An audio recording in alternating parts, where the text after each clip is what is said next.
Hello ladies and gentlemen, and welcome back to the woods. Today I'm going to be showing you one of my favourite fungi, and a very common fungi and an easy one for beginners, but an absolutely fantastic one that I think everyone should know and everyone should forage. It is the jelly ear mushroom. Now, not only is it super easy to identify and super common and very good to cook with, it also has some amazing health benefits, so let's get into it. So down here we have a sample. It's quite easy to see why it's called wood ear or jelly ear. It has this ear-like cup shape to it, and it has a purpley brown hue to it.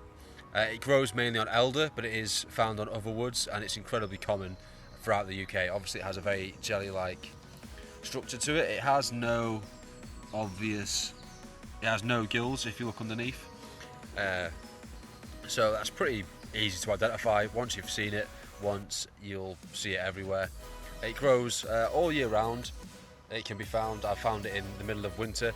It prefers damper months. Like in the summer it can be quite hard to find, or you'll find it dead a lot in the summer because of the heat, but it can be found all year round, and in spring and autumn you'll find loads of it. Find some in the winter, and if you're very lucky you'll find it in the summer, but it can be dried out once you've found it. So if you find loads in the spring, you can then dry it out and use it throughout the summer. So that's identification covered. It's very easy to identify, so let's move on to some of the benefits of this mushroom. This one here I've just found is a lot more ear shaped. As you can see, they tend to open up as they get older and larger. They're very cupped when they're small. This one is on the larger side, but they can get very big. I've actually seen them about half the size of my hand before. That's very rare. Like, they're usually about this this is about as big as they get, but they can get very, very large in certain times of year. But no, as you can see, far more ear shaped. So now that's identification covered, let's get into some of the benefits of this amazing fungi. Now, on top of it being great to cook with, it doesn't have a strong flavour, pretty much flavourless, which in my opinion is good, because you can make it taste however you want. You can harvest it, take it home. I like to make like a stir fry, or use it as a beef mince substitute in chili. Chop it up real fine, throw some chilies in there, beans and that kind of stuff, and it makes a really good substitute. But it has some amazing health benefits as well as its cooking ability. So it's been shown to improve heart health in several ways.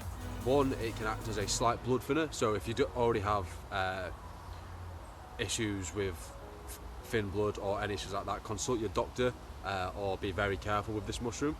But if you are a normal person, it can slightly thin the blood, the same way a lot of mushrooms can. Things like turmeric can have that effect, as well as lion's mane mushroom can have that effect to a little bit as well. Garlic can. So it's a very good thing for your heart in that sense, that it stops you having higher blood pressure from having sludgy blood. It's also shown in rodent studies, not human studies, but rodent studies, but there is some translatable knowledge there, to massively affect cholesterol in a positive way. It can show massive reductions in total cholesterol, as well as LDL and triglycerides, which are what you want going down. It's also been shown to reduce the, I'm going to mess this word up, atherogenic, artery clogging index by up to 40% in those rodent studies, which is absolutely amazing. It's definitely something that you would benefit from, not having clogged up arteries. I should really not crouch and make these videos. I don't know why I do it. I should definitely just stand up. It'd be far easier on the knees.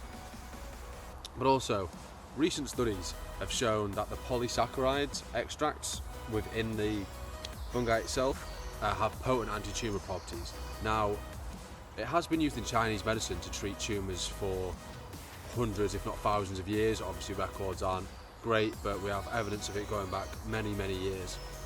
So it's obviously been known for a long time, and recent research has backed this up. Now, we don't know dosages. Obviously, there are no human trials on this as of yet. The Chinese clearly thought it worked, and we know the chemicals in it, some of the extracts, have definitely potent anti-tumour properties. How much you would have to eat in order to get that is a different story, but there's no downside to it.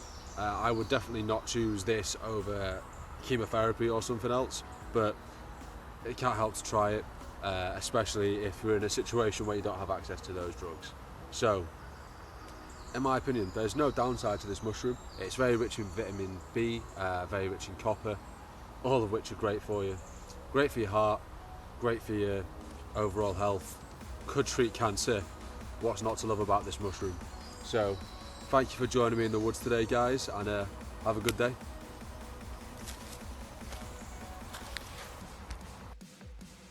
So the good thing about jelly here is that it's so common that if you start to find it, you'll start to find it everywhere. It's growing all up here. Some of this is quite dead, some there. Come over, it's growing under there. All along this one down here. Like I said, a lot of this is past its best now, unfortunately. Move my hand out of the way so we can focus. But it's even going all the way up here. It's dying across this log, but there's still some ones worth getting on it.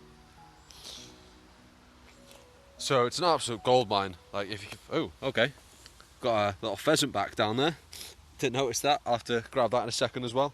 Growing on that little stump, like even just a tiny little piece of wood like that, covered in it, which is a good sign. I've been in the woods 5 minutes, so that's a good sign. That'll be loads.